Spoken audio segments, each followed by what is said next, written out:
boxes at a warehouse for minimum wage. I had no plans for college, no plans to do just about anything, really. Until one day, this good old boy rolls up in this shiny red Kenworth. And he seemed like a character, so we got to talking, and that's how I found out that he made 4 times what I did just for driving a big rig across the country. And I remember looking at my busted up sneakers and thinking, hell, I could do that. So I took all the money I'd saved up to buy a car and I used it to get my CDL instead. Which, for those of you who don't know, is a commercial driver's license which you need to operate trucks, buses, or anything that transports hazardous materials. And about a month later, I was driving over to my first job interview, and I've been trucking ever since, coming up on damn near 40 years now. And like any job, trucking's got its ups and downs. When the freight's rolling, the money's great, and if you run hard and stay mostly legal, you can clear 6 figures a year no problem at all. Dispatch might decide the destination, but once the key's in the ignition, it's just you, the CB, and 36 tons of steel and rubber.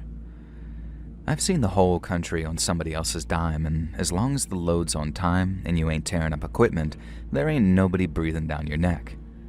Only trouble is, those damned air ride seats still feel like concrete when you're sitting on them for 10 to 12 hours a day. And then forget about things like Thanksgiving because you're eating your turkey and yams out of a Tupperware container on the side of the I-80. But if you ask me, the worst part of the job isn't the fuel prices, the insurance, or the shippers and receivers that treat you like something stuck to the bottom of the shoe. It's not even the lumpy bunks, the truck stop slop, or the showers that look like a damn crime scene. Those you can get used to. The worst thing about the job is ironically the very same thing that sometimes is the best thing about the job, and that's the people you meet while out on the road. 6 years into my career, I was hammered down and eastbound on the I-80 somewhere just west of Lincoln, Nebraska.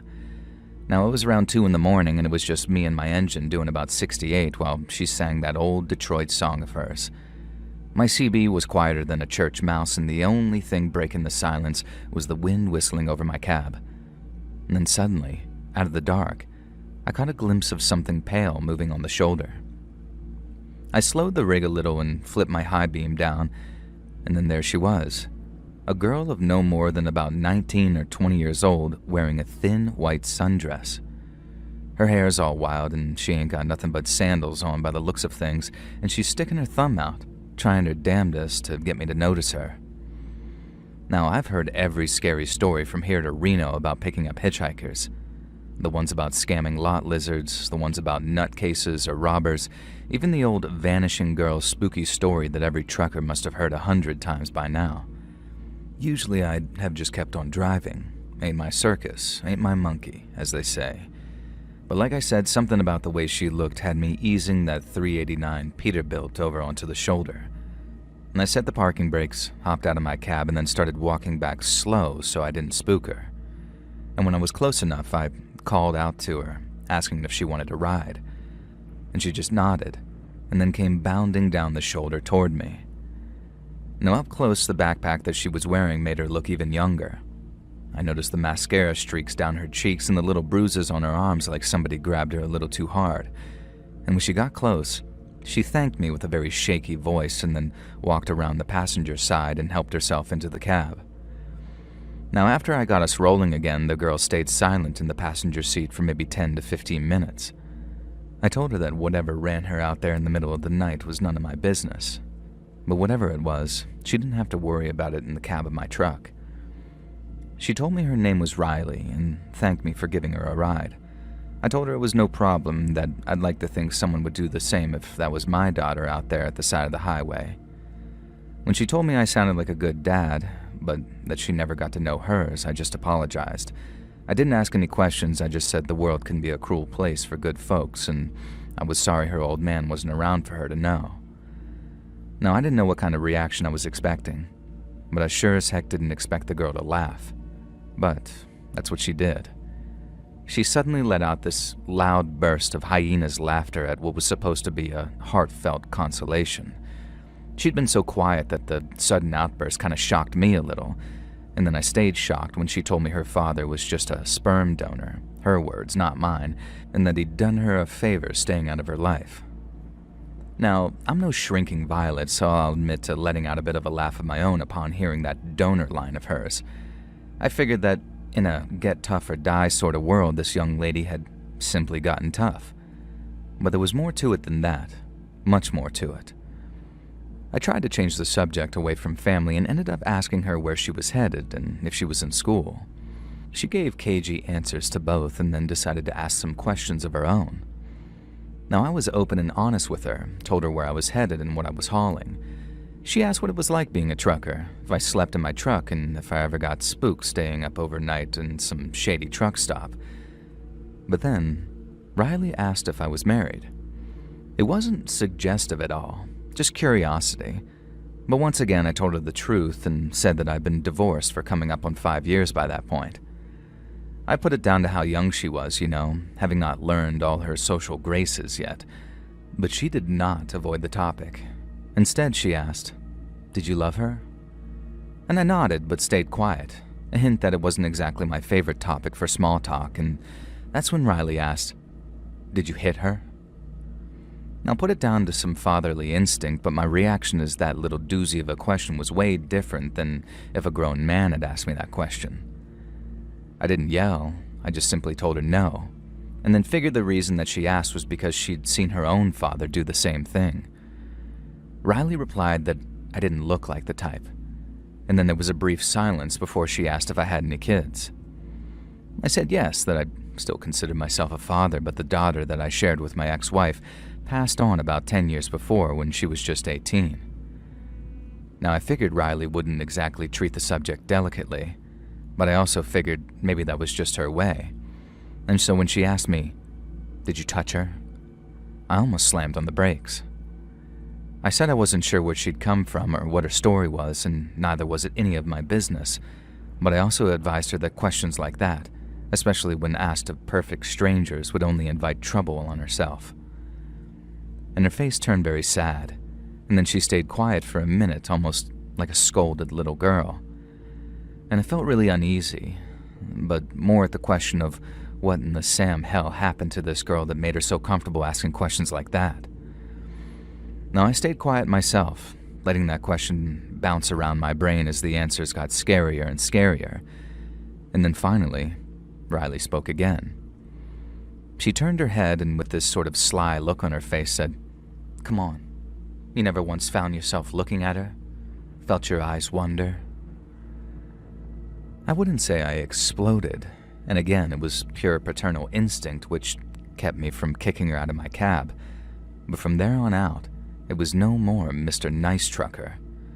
I asked her what in God's name was wrong with her, and told her that wasn't my kind of humor, and said if she made any more jokes like that, she'd be back on the side of the highway sticking her thumb out again.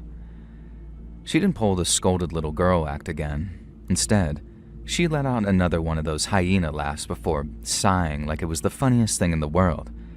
She told me to lighten up, that she was just kidding, and she was sadly wrong to think a road-hard trucker like me could take a goddamn joke. I told her I could take them just fine, but there were some things you just didn't joke about, and she'd do well to learn that before she pissed me off. Now, I thought that might at least silence her for a while, but instead, Riley started asking me stuff like, "Oh yeah? What's wrong, trucker? Gonna do me, huh?" And then putting on this little girl voice to ask the same question, "What's a big old trucker gonna do to a little girl like me?" Now, I finally yelled at her to shut up. If it wasn't so cold outside, I'd have kicked her out of there while we were driving. But it only took a minute of silence before she said, "I meant what I said. You don't look like the type to hit a woman."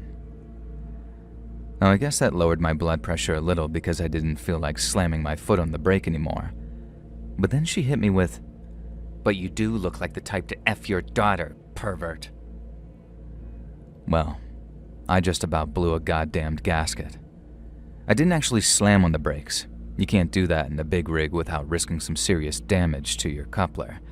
But I did slow us down and bring us over to the shoulder, and then, once we were there, I started yelling at Riley to get the hell out of my truck. I had a snub-nosed .38 in my glove box, but this girl was tiny, so the idea of reaching for it never even entered my head. But it should have. because just as I unbuckled my belt and opened my door, saying that I was going to drag her the hell out of the cab if she didn't climb out herself, Riley pulled a gun on me. She pulled it out of her backpack when I opened up my door and put a foot on the step. Now, 1 second she was empty-handed, and the next, there it was. It looked small, like a .22 or something, but she had the drop on me, so it didn't matter how small it was. The lack of recoil on that thing meant that she could pull the trigger as often as she wanted, and the lack of recoil on it meant that it'd be a goddamn miracle if any bullet missed me. She told me to sit my ass back down in the seat and close the door. And I just briefly considered lunging for my glove compartment and hoping for the best, but I also realized that one shot to the head and it was probably game over. Now, this wasn't checkers anymore. It wasn't a case of just getting that bitch out of my cab. We were playing chess now, and I had no choice but to play a long game. After climbing back into my seat, we got back on the road again.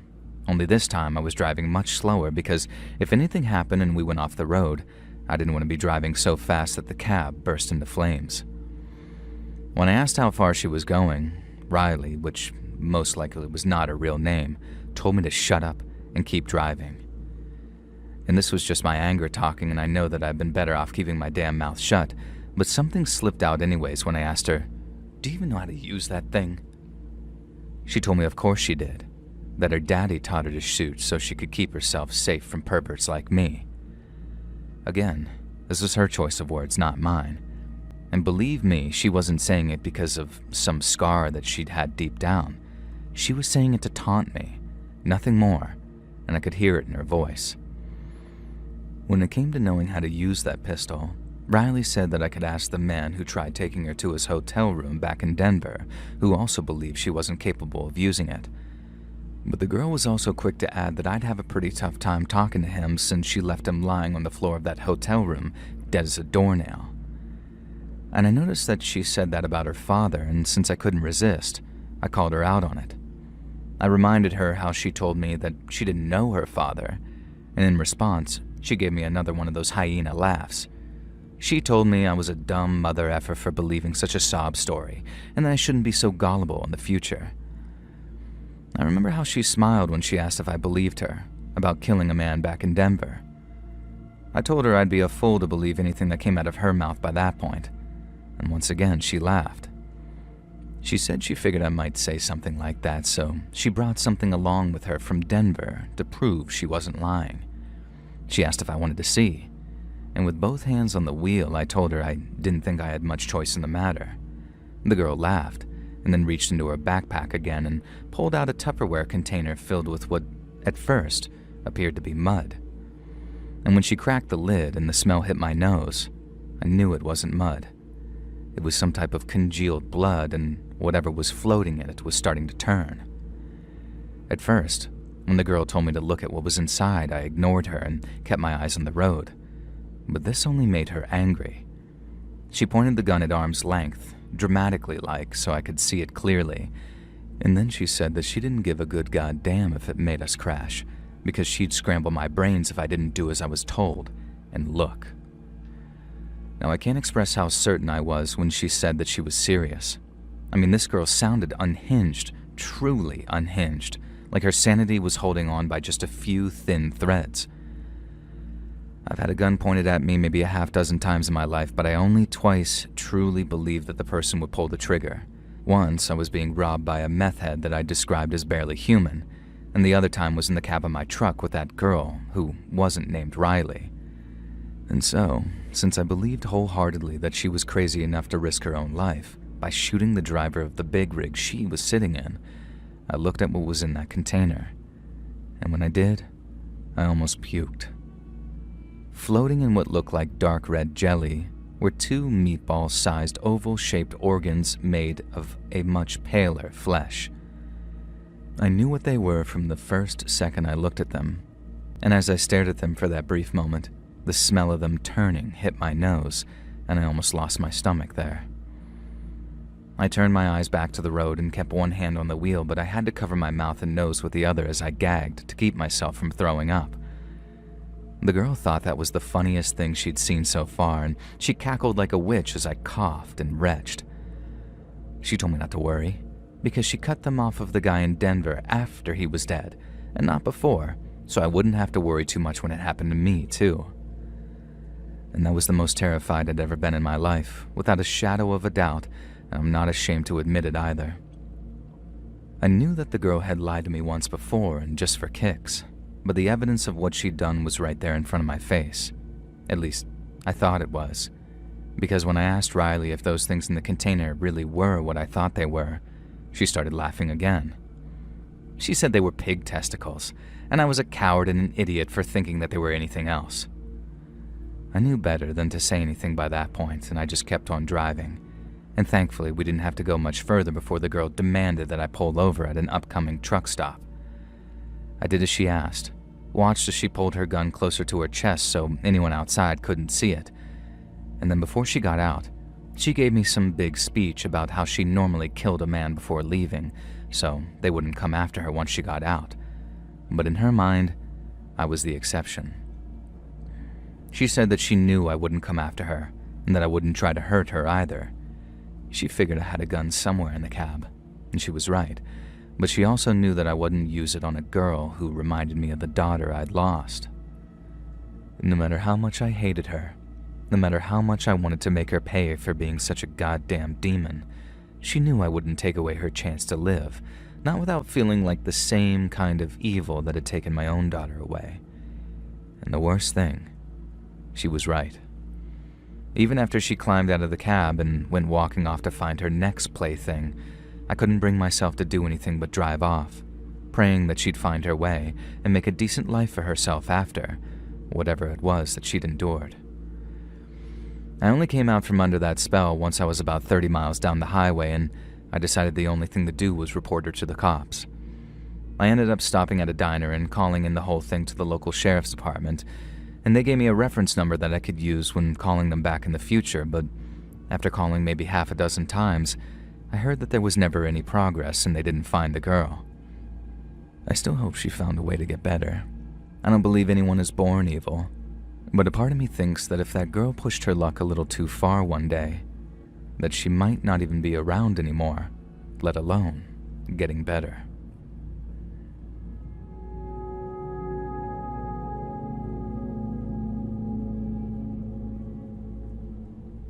I think my first 6 months of trucking must have aged me by about 5 years, and for the first 2, I felt like I was in pure survival mode.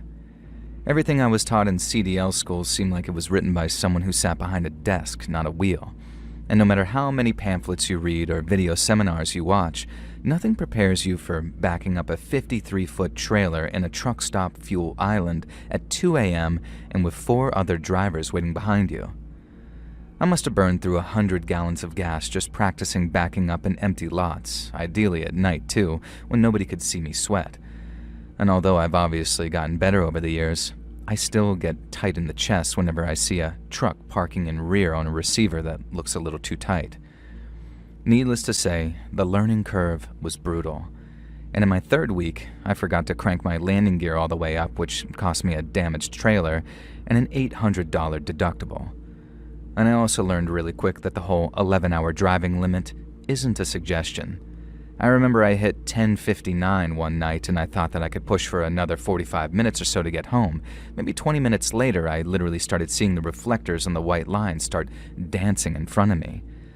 I ended up pulling over into a Walmart parking lot where I slept like the dead for 8 hours solid. Long-haul trucking is 20% learning to drive the truck and 80% learning how to live in it. It was a real grind, and then for around 4 or 5 months in, things started to click. I got my sleep schedule down with a 5-hour split and a 6-hour bunk nap that actually worked for me. And then after a while, things like chaining up in the snow or dealing with four-wheelers who think the left lane is their own birthright started to become second nature to me. It was humbling, exhausting, but honestly kind of addicting once I realized that I was actually getting good at something that scared the hell out of you in week 1. And I remember being on one particular run and thinking to myself, yeah, this is the life for me. But it wasn't all sunshines and rainbows, and back in those early days, I made a couple of seriously grave mistakes, and one of them almost cost me my life.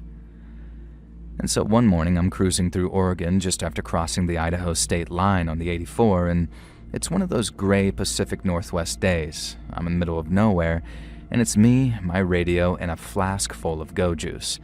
It's all quiet on either side of me, and then suddenly, I see a truck of some kind zooming up the highway behind me.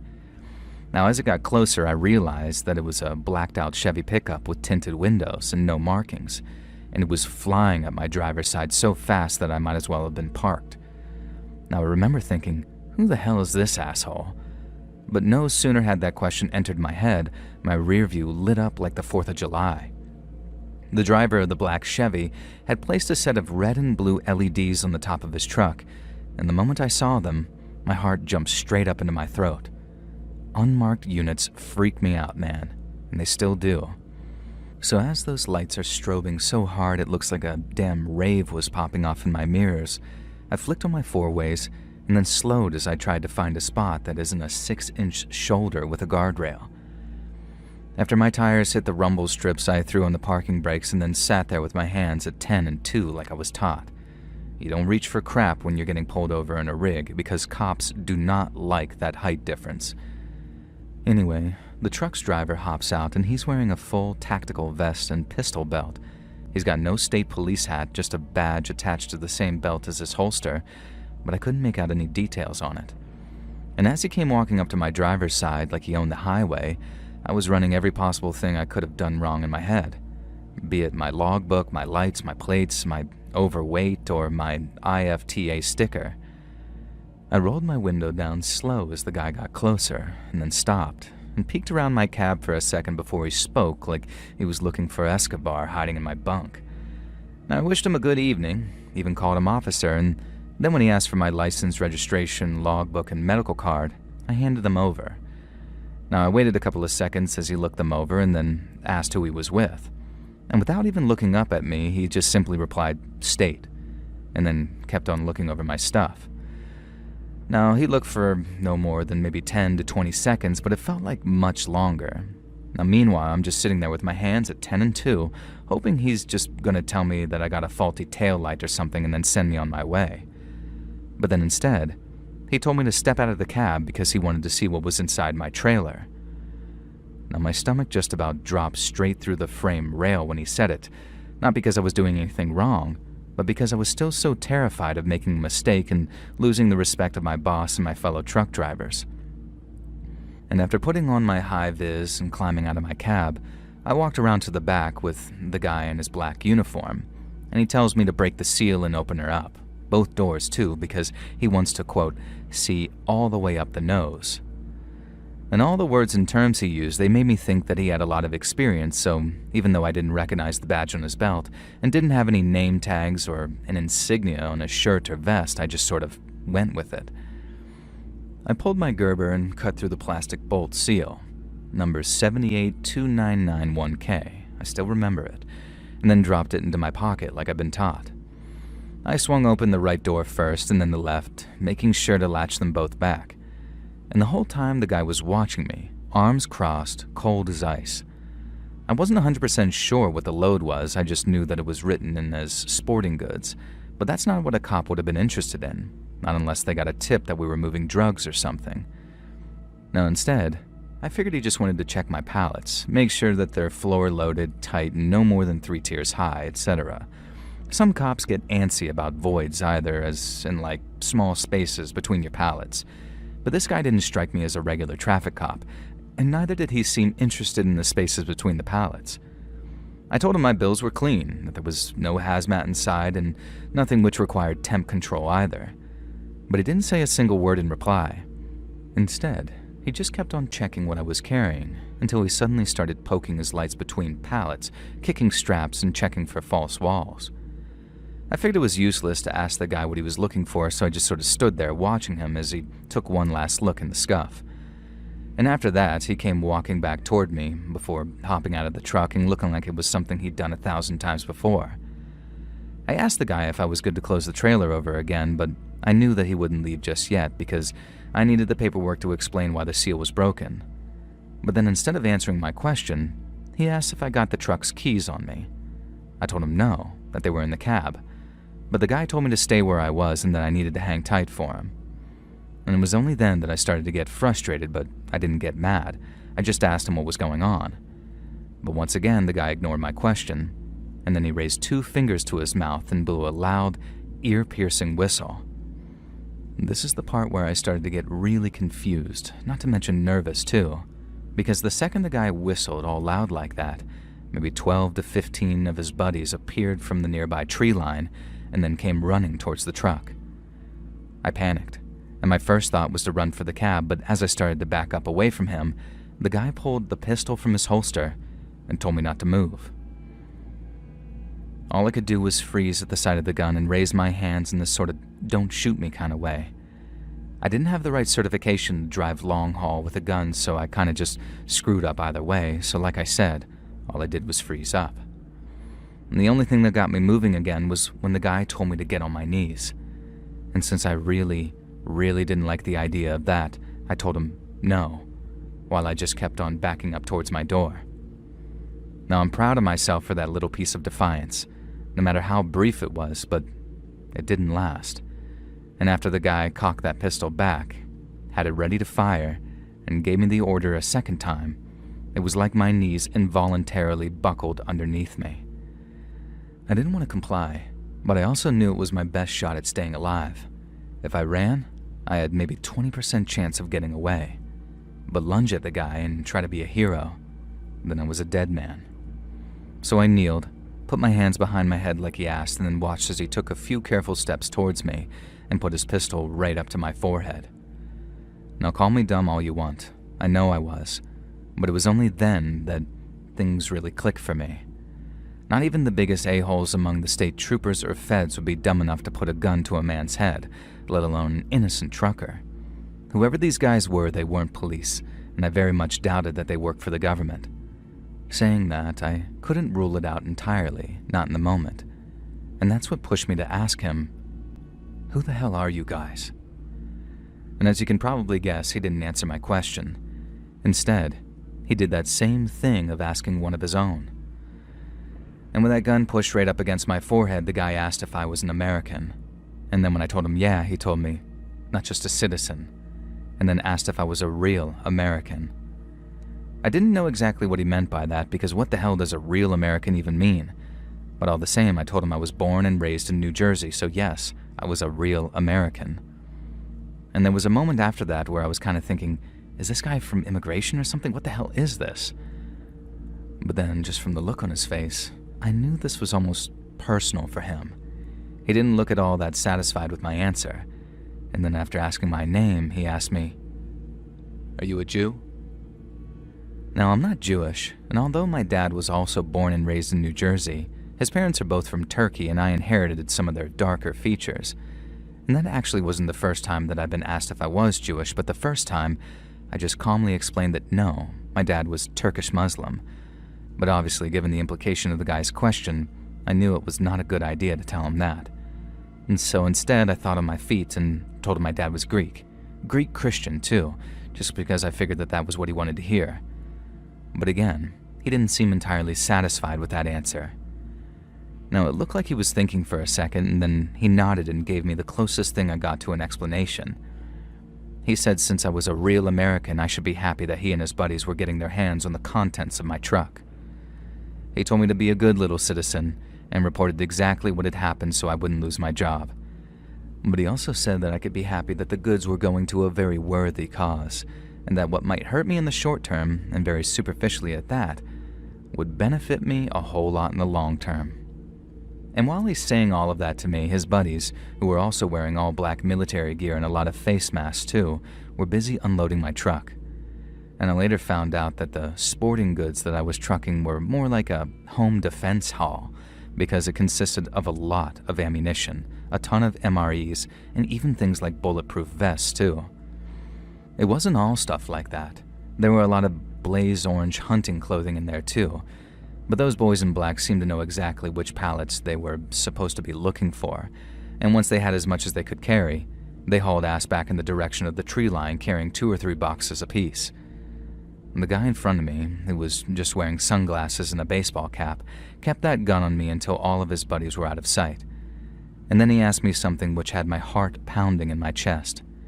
He asked me if he needed to shoot me, because if I was going to go rushing back to my cab once he turned his back to grab a gun and try to be a hero, then he'd just blow me away right there and then and save us both the blood and ammo. I told him I didn't have one, which, like I already said, was the God's honest truth. And he just laughed as he put his own gun away and told me that I should really see about getting something to protect myself with. Then after telling me to stay on my knees till he'd driven off, the guy walked back to his truck, climbed into the driver's seat, and took off down the highway in that blacked-out Chevy of his. Procedure stated that I was to inform the cops of any kind of robbery as soon as I was physically able to. And so, that's the first thing I did. I then called my route manager from the same payphone to let him know that I'd be delivering late and light. And he actually laughed as he told me that I was the first truck to be robbed in just over 20 years. The only one driving for our company, at least. I know he was only laughing because I was okay, and that only the trailer had been stolen, not the semi itself. Now, I'd be lying if I didn't feel a sort of rush from it too, having gone from thinking that I was going to die to smoking a cigarette at the side of the highway and making jokes with the cops photographing the open doors of my trailer. I was later told that the people who robbed me were most likely members of what the cops called the Silent Brotherhood, some militia-type group who were based in the Pacific Northwest. They went on to do a bunch of other stuff like that, robbing and killing, and I always felt very lucky that I got to walk away, and I didn't end up like that radio DJ guy that they ended up murdering just a couple of years later. I heard the FBI ended up bringing the Silent Brotherhood down, but I also know that there were many more militias out there. Maybe not all of them are the DJ murdering, trailer robbing kind, but just them existing is enough to give me the willies.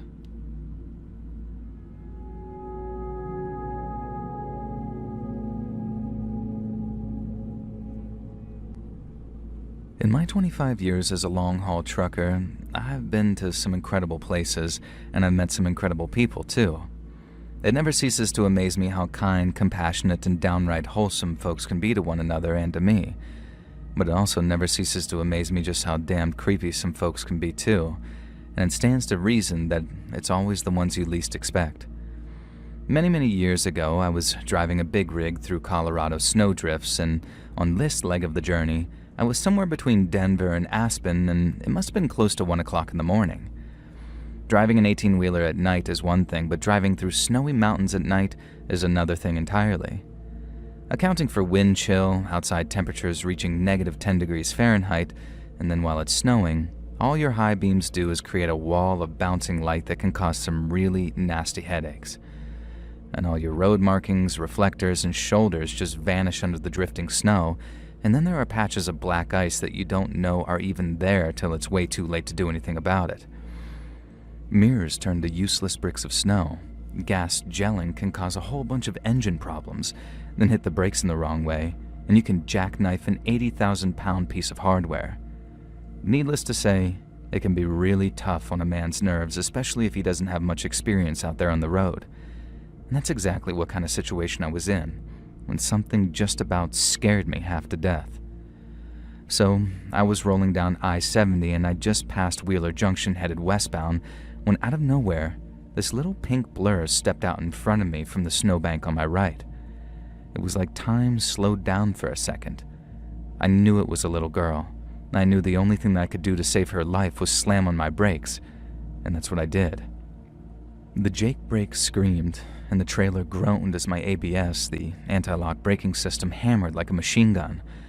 I yanked the wheel to the left, trying to put the whole damned rig into the oncoming lane because the right side was nothing but guardrail, and what looked like a 500-foot drop on the other side.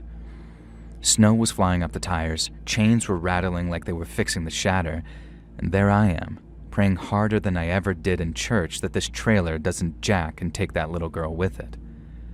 She looks up at me with these big eyes, frozen like a deer while it still feels like time is dragging, and I remember the split second where I thought, oh God, this is it. I'm gonna be the guy on the news who flattened a kid on a mountain highway and die myself. And the rig slowed, and somehow the good Lord gave me just enough room because I ended up missing the girl by no more than the width of a Bible, I'd say. I slid past, doing maybe 15 with the trailer fishtailing, and while I'm sliding, I catch a glimpse of the girl in the mirror. She just stood there, having not moved a muscle while the snow swirlies danced around her.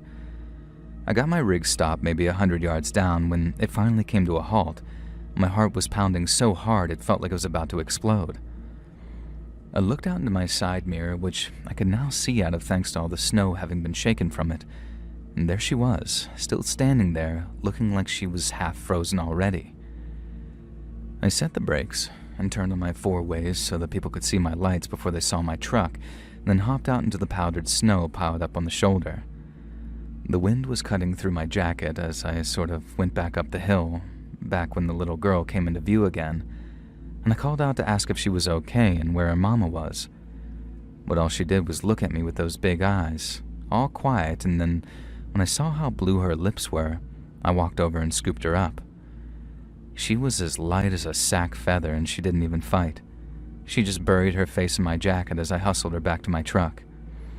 I climbed in, pulled the door shut, and then, after sitting her on the passenger seat, I cranked the heat to a Mexican wedding, as they say, and then grabbed my old Carhartt coat and wrapped her up like a burrito.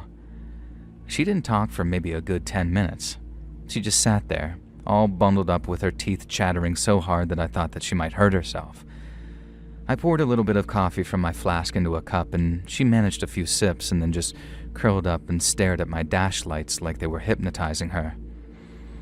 I eased us back on the road, very gentle-like and keeping it under 30, and then as the heaters were roaring, the colors started creeping back into her cheeks, but she still didn't talk until we were maybe 10 miles down the hill, and when she did, it was like crawlers creeping over my skin. Because all she said was, "He's gonna get me." I asked, "Who's gonna get you, sweetie? Who are you talking about?" But the cold must have had her head all scattered because all she said again was, "He's gonna get me. Please don't let him get me." I asked her again who was going to get her, and then after thinking for a minute, she told me she didn't know his name, just that he was going to get her. I told her she didn't have to worry, because there was no way anyone was going to get her out of my damn truck, but not without a damn good fight anyway. And that seemed to calm her down a little. And then when I told her I was going to get her back to her mommy, I saw her smile for the first time, and then maybe a minute later she said, "You better go quick. The man who's going to get me can run really fast." I told her not as fast as my truck, thinking it would reassure her, but she responded right away with, "Nah, he can run even faster than a truck." I told her I doubted that very much and that she didn't need to worry. That didn't seem to satisfy her, but she stayed quiet as she screwed up her face like she was thinking something that she didn't know how to put into words. And a few minutes later, after realizing that I hadn't asked her yet, I asked the girl if she knew where she lived. She said she was from some place near Denver, some kind of suburb, but I can't remember the name. And then when I asked how she ended up in the snow, she explained that she escaped from the man who was keeping her. And it was like talking about him jogged her memory because she immediately began telling me to drive faster, because if I didn't, the man who'd kept her was going to catch up to us. Now once again, I'm telling her, "That's not gonna happen, kiddo. Ain't nobody driving this thing off the road." But she shook her head and told me, "He doesn't need to drive faster. He can fly." And at first, hearing her say that just kind of made me sad. Some sick monster had obviously tried to scare her into obedience by telling her all sorts of crap about him being able to run really fast or even fly. But then, as I wondered what kind of freak would do something like that, just picturing some creep running as fast as my truck or flying through the night sky before landing on my cab, it just about creeped the hell out of me. And I'd be lying if I said that it didn't make me want to drive a little faster, even though I knew damn well that what she was saying was impossible. Now, it didn't help that I asked her if she would tell me anything about the man who'd taken her. And we'd already established that she'd been taken from the parking lot of a grocery store because she mentioned something about shopping with Mommy, and then the next thing that the man was holding her hand and telling her that they were going to find her mom. Obviously, that was a lie because she hadn't seen her mom since. But when I asked her for some specifics about him, what he looked like or what kind of house he lived in, All she said was that he lived out in the woods and he looked, in her words, real scary. Now, I know it might sound dumb because this was a kid saying it in some scared little girl voice, but when she said he looked real scary, it sent an actual shudder through me. I guess it tapped into my own long-lost sense of childlike imagination, and I guess it figured that some freak who'd abduct a kid would be real scary looking, but just the thought alone scared me. I then asked the girl if she could tell me anything about where she was kept, and when she said no, that it was always dark and she could never see anything, I just figured I better stop asking. I was taking her to the cops, who'd no doubt ask her a ton of their own questions, and I doubted I was helping any by making her talk about it. But I also had this terrible fear that for some reason she might not survive till we got to the cops. My sister is a nurse, and the thing she told me about kids that really stresses her out is how they hang on and hang on and hang on, then bang, they just slip away on you real fast. The girl was talking, and she looked way better than she did out on the highway, but there was a part of me that thought, what if she doesn't make it? And not just because of the hypothermia that she might have suffered, but because the person chasing her might still have caught up with us at that point. And I knew well enough no man could fly, and that no one could run as fast as a truck either, but he could most likely drive, and if he wanted to keep his ass out of prison, he'd be on the road behind us looking for that girl. And that was my thought process at the time anyways, and as you can imagine, I was creeped the hell out on top of everything the girl had said. But no one caught up with us. The girl made it to the county sheriff's office in a place called Vale, and that, boys and girls, is where we parted ways. Now, I still think about that little girl sometimes, though. She'll be a woman by now, maybe even with kids of her own, and while I have no doubt that she remembers the trucker who pulled her out of that snow and stopped her freezing to death, I hope to God that I get to meet her again one day, so I can find out why she was out there in the first place. Now, I didn't read anything in the local newspaper about it, no reporters came knocking on my door to take a statement, and no cops either, so I don't know if they ever caught that scary-looking guy. I'm just hoping that that little girl is reunited with her mama, and that she grew up to be happy, in spite of whatever she'd endured.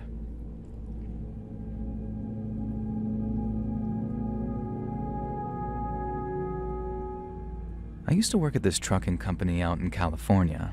Not 18-wheelers though, just regular 4-wheelers that had cold storage in the back. I worked there for 4 years, never once took a day off for any reason, and that was partly down to liking my own coworkers so much. Now, for the most part, the other drivers were a great bunch of guys. Management was another thing entirely, but all the guys down on my level were great workers, and I'm proud to still be able to call some of them friends. But then, about 5 or 6 months before I quit in protest, they hired a guy named Jerry. Jerry seemed like an okay guy at first. A little quiet maybe, but he delivered on time and he didn't have any problems with anybody. But then came what I now consider my first clue to there being something off about Jerry, and that's when Tony tried showing him a picture of his niece. She just started elementary school, and Tony's getting all teary-eyed, saying look how fast they grow up, and passing around his phone to people to show them pictures of her. But when he tries showing Jerry, Jerry just gives him this icy cold, no thank you, and then just carries on with his business. Now, Tony was really offended, actually, and he was joking when he said, "It's that asshole's problem." But the more I thought about it, the more it bothered me. Even the guys who clearly didn't give a crap about Tony's niece at least took a look and said something like, she's cute, I'm happy for you. But there was Jerry acting all awkward like we were trying to show him a booby magazine or something. And like I said, I guess that was my first real clue right there. Everyone else figured that was just him. Quiet, verging on antisocial Jerry. And after a couple of months, it just drifted into the background and slipped from my mind. It only came back a few months later when I was driving back to the depot that I spotted one of our trucks parked near an elementary school, just not in the parking lot. I slowed a little, hoping to spot one of my coworkers so I could honk my horn at them, but when I did, it didn't honk. It was Jerry. And that's when I realized why his truck wasn't in the parking lot. He wasn't making a delivery. He was just standing there, watching the kids play in the yard. Now I'm thinking, what is he doing? But I didn't stop, not that first time. I figured he probably had a kid at that school, or that maybe he just delivered there and was taking a smoke break or something. But like I said, the truck wasn't in the school's lot, and I didn't remember Jerry ever smoking back at the depot. Now, this was weird, but I wasn't Jerry's boss. And I'm also not so much of an a-hole that I'd try and act like Jerry's boss. And if he wanted to goof off or do some family stuff on company time, that was his problem, not mine, and I didn't mention it to him either. But then, not even a week later, I spotted him doing the exact same thing on my day off. I was driving by the exact same school when I spotted one of our trucks in the exact same place that had been the previous week. It was like deja vu. The school, the truck, and then Jerry, right there in the same spot. That time, I had a sort of double moment of what the F, because what was he doing there a second time? But then as I slowed and watched him in my side mirror, I could have sworn that he was holding his phone up against his chest, in a way a person might do if they were secretly recording. Now, I guess I am kind of an a-hole to risk ruining a working relationship over a suspicion as weird as that. And if it turned out he was holding his phone, then whatever, I'm the a-hole. But if he was out there recording those kids, that was something that I wasn't going to tolerate. Now, I'll admit to feeling kind of crazy as I walked up to him, because after parking my car and getting out, I didn't so much as walk up as sneak up. But then there he was, holding his phone maybe 6 inches from his chest, and its screen was all lit up with what was clearly a recording of the schoolyard in front of him. And I said, "Jerry, what the hell are you doing, man?" And obviously, because he hadn't seen me, he just about jumped out of his skin before locking his phone and sliding it into his pocket. Now, he told me in that very quiet, weird voice of his, "Just taking a break, man." But I knew what I saw. And when I demanded that he show me his iPhone gallery there to prove that he hadn't been doing what I thought he was doing, he refused. Now, I was causing such a ruckus that some of the kids and one of the teachers started to pay attention to me yelling. And when Jerry realized that we had an audience now, he hopped back into his truck and just drove off with me still yelling at him. I remember calling a couple of the guys that night who told me that I should do the right thing and tell our supervisor what I saw. And so I called him and gave him the full story too. Everyone was being very understanding and saying stuff like, "What the hell? That's messed up. He's doing that on the job? Dude, get him fired." And the same was true with my supervisor, who said that he'd bring it up with management and work that slacking off on the job angle so they could actually fire the guy. My supervisor did have kind of a warning for me though, like it wasn't all smooth sailing, because when he asked if I'd taken any pictures of Jerry and I said no, he said, "Dude, really would have helped if you did, but now it's just your word against his." Now I figured that might be an issue, but like I said earlier, I put more than 3.5 years into that company, and I busted my butt every single day I was on the job too. I figured that might count for something, but it didn't. And it didn't count for a goddamn thing. I had 3 days off and I spotted Jerry on the second one, so it wasn't until a day after that I was back at work again. Now I figured I might even stroll in to see no sign of Jerry, with his locker having been emptied. But Jerry was still there, and I barely even clocked in before my supervisor said management wanted to talk to me. I knew it must have been about Jerry. There was nothing else that I was expecting it to be about, and I was right. But what I figured would be little more than a recap of my story turned out to be anything but. I was in there for like half an hour, and a lot of crap got said, but the gist of it was this. It wasn't Jerry that was in the wrong for taking pictures of kids. It was me, because I was harassing him. Okay, so management didn't exactly say that he wasn't in the wrong taking those pictures. They just didn't see it that way at all.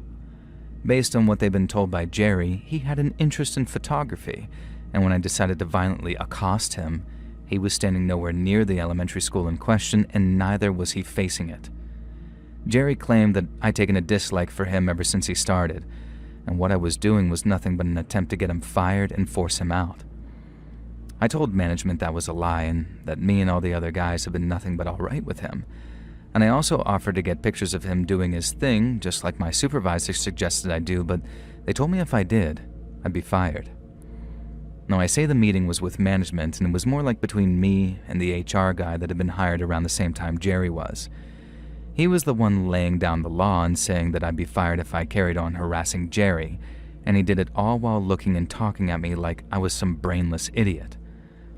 Now, I told him just because he had a college degree didn't mean that he could talk to me like that, at which point the big boss stepped in and told me to calm down. He was a good guy, so I did like he asked, but that didn't mean that I was going to take it. Since I was being treated like a nobody and management was sticking by HR and siding with that pervert Jerry, I quit that same day. I gave my 2 weeks, and I wasn't about to leave anyone in there, but I didn't want to have to work a single second more than I needed to at a company that had hired that goddamn chomo. And no one liked what was happening, but this HR guy was from corporate, and they could hire and fire just about anyone they wanted to, and often did. That meant that no one wanted to stick their head out above the clouds, so to speak. Now, I might have quit, but I kept in touch with the guys, and I've stayed friends with a few of them even all these years later.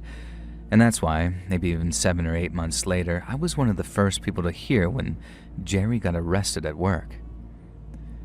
He was a part of some FBI sting involving online child predators, as in like he thought he was talking to a 13-year-old girl when really it was some FBI agent in his 30s. And well, when I found that out, I drove straight over to that old job and almost got myself arrested when I demanded to talk to the HR guy that almost fired me for pointing out who Jerry really was. I know that was a jerk move, and I ended up apologizing to my old boss on the phone later that evening. Boy, was I fuming. And I'm actually glad that the HR guy wasn't there that day and that I didn't catch him going to his car, because I really would have ended up in jail for beating his ass. Now, the guy never showed up for work again either. My old buddy said that he quit the same day the cops showed up at work to arrest Jerry, and even though he left stuff on his desk and he didn't pick up his phone whenever they tried to call. I guess he figured that they were as mad as I was, and in one case they were. But all management wanted to do was return his stuff and do a brief exit interview over the phone, but still he didn't pick up. If there's 2 things that the whole thing taught me, it's this. Always trust your gut, and HR people are a pain in the goddamn